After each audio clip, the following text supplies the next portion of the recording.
Assalomu alaykum ijtimoiy tarmoq kuzatuvchilari. Men Otamurod Dilshod bo'laman. Samarqand viloyati Kattaqo'rg'on tumanidan. Meni bu video murojaatim ozginagina qo'llab-quvvatlab yuborasizlar degan umiddaman. Bittadan like yoki do'stlaringizga bir 10 tadan 15 tadan do'stlaringizga yuborib qo'ysalaringiz keng tarqalsa, elektr energetika vazirigacha yetib borishga yordam qilgan bo'lardilaringiz. Menimcha o'zbek xalqining 60-70% shu svet masalasidan qiynalsa kerak. Xo'sh, bu video murojaatim asosan elektr energiya vaziriga yetib borish kerak. Mo'ljal shunday. Svet masalasida har kuni tejash rejimi bo'lgan ekan, 1 soat 2 soat joyiga qarab. Shu tejash masalasini menimcha sal yanglishib belgilayapti. Qayerga borsak, tuman elektrosetlariga borsak, mana bizda Nurobod tuman, Samarqand viloyati Nurobod tumani elektr energiya bilan ta'minlaydi. Bir necha bor bordim elektr masalasi bo'yicha.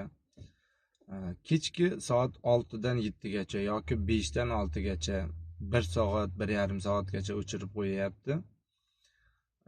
Bu chiqarilgan qarorda endi elektr energiya vaziri chiqargan, menimcha shu yuqoridan bo'layapti deydi. Bu ya uni xalqqa azob berish bo'layapti-da, hech qanaqa tejamkorlik bo'lmayapti. Tejamkorlik qilish kerak ekan. Xo'p, nimaga abitda o'chirsin 1 soat, ya abitdan keyin o'chirsin, 9-10 da o'chirsin kunduzgi paytlar. Aynan kechki payt choy ichar mahalda hamma endi misol 5 dan 6 gacha, 6 dan 7 gacha choy ichadi kechki paytda. Nimaga aynan shu paytida svetni o'chirish kerak ekan? Bu aynan xalqqa azob berish, ataylab xalqqa azob berish bo'lyapti. Avvalgidek uyma-uy yurib pul termaydigan bo'lsa elektr xodimlari, hozir hamma o'zi naborat e'lanib elektrosetlarga borib pul to'lab, to'lolmay sarson bo'lib shunaqa vaziyatlar bo'layapti-da. Uyma-uy pul terib sarson bo'lib, kimdir qarzga kirib ketib qolmayapti. Zamonaviy hisoblagichlar qo'yilgan. Puli tugagandan o'chadi. Pul to'lanadigan bo'lsa, shu murojaatimni ijtimoiy tarmoq kuzatuvchilari, iltimos sizlardan ozgina qo'llab yuboringizlar. Yuqoriroqqa, yuqori tashkilotlargacha yetib borishga qancha ko'p ko'rilsa, do'stlarga yuborilsa, video keng muhokamalarga ega bo'lyapti-ma, ko'p videolar. Shularning qatorida bu videoni ham ozginagina qo'llab yuboringizlar, kimgadir foydasi tegar. Menimcha ziyoni tegmaydi.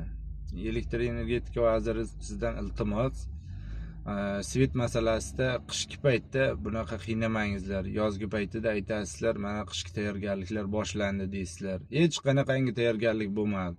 Tayyorgarlik bo'lganda svet bunaqa o'chmasdi. Chekka-chekka qishloqlarga ham kelib ko'ringizlar qani, mana simyog'ochlarni bolalar qo'lini cho'zsa yetadi. Mana kesin Samarqand viloyati Kattaqo'rg'on tuman Omonkalxat mahallasiga kesin mana.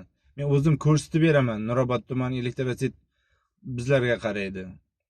Uyma-uy yurib, men qolgan tumanlarni ham ko'rsatib beraman. Nimaga shahar joylarda qaraysizlar, chekka-chekka tumanlarga qaramaysizlar, pul ajratilyapti, bu yoqlarga ham sarflamaysizlar. Faqat svetni o'chirishda xalqqa azob berishni bilasizlar. Sizlardan iltimos, bunaqa svetni ko'p o'chirishni buyruq qilmangizlar bu xodimlaringizga. Qaysi xodimga borsa, yuqoridan buyruq bo'lgan deydi. Buyruq faqat xalqqa azob berish uchun chiqariladimi? Ozgina xalqni ham qo'llangizlar. Sizlarni shu kursiga o'tkazib qo'ygan shu xalqning hisobidan oylik olyapsizlar. Soliq to'layapti, jarima to'layapti, boshqa to'layapti. Hammasini foydasi sizlarga borib oylik bo'ladi oxirgi paytda. Iltimos sizlardan bu svetni o'chirmangizlar. Xalq qiynalyapti. Bitta o'zimni o'ylab aytmayapman, xalqni o'ylab aytyapman.